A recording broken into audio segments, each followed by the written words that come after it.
Hello friend, welcome to my channel. और आज हम लोग पढ़ने वाले भारतीय संविधान के प्रस्तावना अर्थात preamble of Indian constitution. Bharat के संविधान की प्रस्तावना का क्या उद्देश्य, क्या सिद्धांत है, इसमें किस टाइप का क्वेश्चन पूछा जाता है, कोई भी एग्जाम हो इससे इस सेगमेंट से हमेशा क्वेश्चन पूछा जाता है। उन्हीं क्वेश्चनों को उन्हीं सवालों के जवाब के लिए यह वीडियो बहुत ही इंपॉर्टेंट है, इसलिए वीडियो में अंत तक बने रहना है फ्रेंड। तो आज हम लोग पढ़ेंगे भारतीय संविधान के प्रस्तावना। तो संविधान की प्रस्तावना भारतीय संविधान का एक महत्वपूर्ण हिस्सा है। अगर पूछा जाए कि प्रस्तावना संविधान का हिस्सा है या नहीं, तो यह भी प्रस्तावना संविधान का हिस्सा है। ठीक है फ्रेंड, यह संविधान के मूल उद्देश्यों, सिद्धांतों, आदर्शों का परिचय देती है। क्या हमको बताता है ना, संविधान का मूल उद्देश्य क्या है, क्या सिद्धांत है और क्या आदर्श है, यह हमें प्रस्तावना से इसकी जानकारी मिलती है। भारतीय संविधान की प्रस्तावना को एक दिशा निर्देश के रूप में देखा जा सकता है। यह दिशा देता है कि देश का शासन किस टाइप से चलाया जा सकता है, इस टाइप की दिशा नीति कैसे निर्माण किया जा सकता है, जो देश के शासन और न्याय व्यवस्था की मूल भावना को प्रकट करती है। ठीक है फ्रेंड, आगे देखते हैं। मतलब इससे देश के नीति निर्माण और न्याय व्यवस्था की मूल भावना को प्रकट करती है। भारतीय संविधान की प्रस्तावना के मुख्य अंश, कुछ इंपॉर्टेंट फैक्ट जैसे कि हम लोग पढ़ते हैं, हम भारत के लोग। इसका अर्थ क्या होता है? यह हुआ कि संविधान की प्रस्तावना की शुरुआत है, जो यह दर्शाता है कि संविधान भारतीय जनता द्वारा बनाया गया है। मतलब इसका मतलब है कि जो भारत का संविधान बना है वो भारतीय लोगों के द्वारा बना है और यही लोग संविधान के अंतर्गत शासन करेंगे और यही भारतीय लोग संविधान के अंतर्गत शासन करेगा। ठीक है, बनाया भारतीय ने और शासन भी करेगा भारतीय ने, गवर्नमेंट भी बनेगा भारत का। ठीक है फ्रेंड, यही बताया गया है। दूसरा पॉइंट है संविधान अपनाना। संविधान अपनाना, प्रस्तावना में यह कहा गया है कि हम भारत के लोग संविधान को अपनाते हैं। ठीक है, जो हमारे द्वारा निर्धारित सिद्धांतों और नियमों के तहत कार्य करेंगे। ठीक है, तीसरा नंबर है समानता, स्वतंत्रता और भाईचारा। संविधान की प्रस्तावना में समानता, स्वतंत्रता, भाईचारा की अवधारणा को प्रस्तुत किया गया है, जो भारतीय समाज के आदर्श है। भारतीय समाज के आदर्श है फ्रेंड। आगे देखते हैं इसमें क्या क्या और बताया गया। यह भारतीय नागरिक को समान अधिकार देने की बात करता है।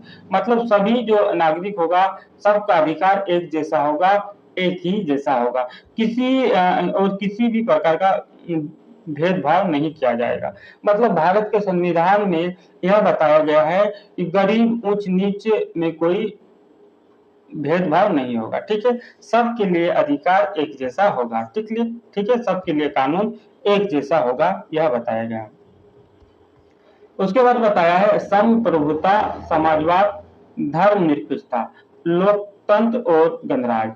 संविधान की प्रस्तावना में इन शब्दों का विशेष उल्लेख किया गया है। जैसे कि संप्रभुता, यह भारत की स्वतंत्रता और बाहरी हस्तक्षेप से मुक्ति को दर्शाता है। मतलब अब विदेशी यहाँ पर कोई इंटरफेयर नहीं कर सकता है, हस्तक्षेप नहीं कर सकता है, उसके बारे में यह बताया गया है संप्रभुता में। ठीक है फ्रेंड, आगे देखते हैं समाजवाद क्या होता है।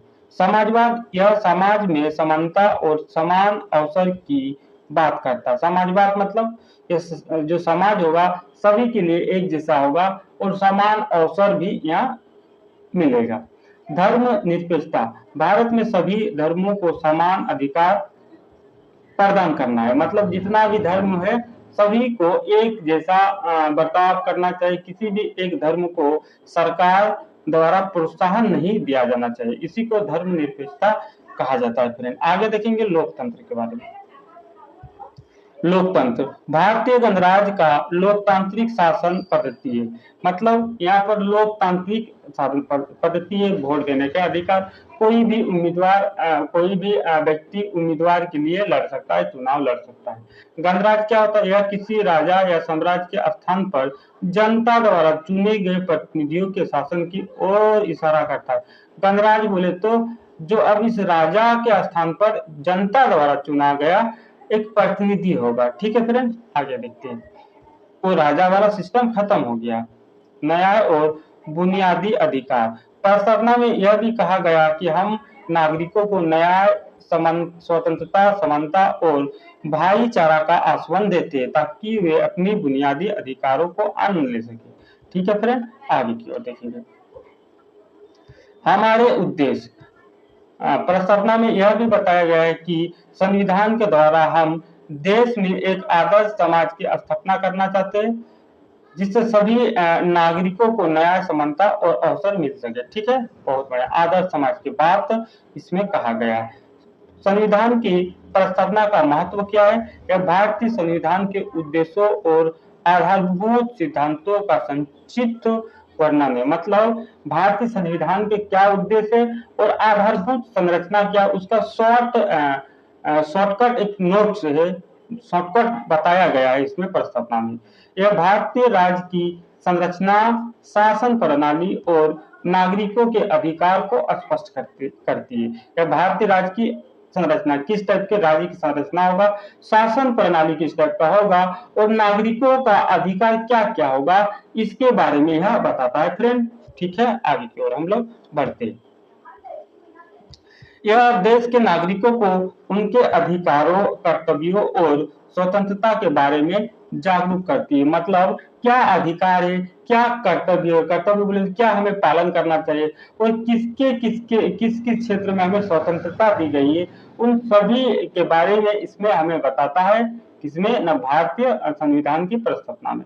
संविधान की प्रस्तावना को न्यायालय ने भी एक मार्गदर्शक के रूप में माना और यह हमेशा न्यायिक निर्णयों में मार्गदर्शन प्रदान करता है। ठीक है फ्रेंड, तो आज हम लोग क्या देखें? भारतीय संविधान के प्रस्तावना, जो कि हर एग्जाम के लिए इम्पोर्टेंट है। अगर वीडियो अच्छा लगा तो वीडियो को लाइक करना है और नए हो तो चैनल को सब्सक्राइब कर लेना है ताकि इस टाइप का वीडियो हमेशा ही इस चैनल में मिलता रहेगा। Thank you for watching my video.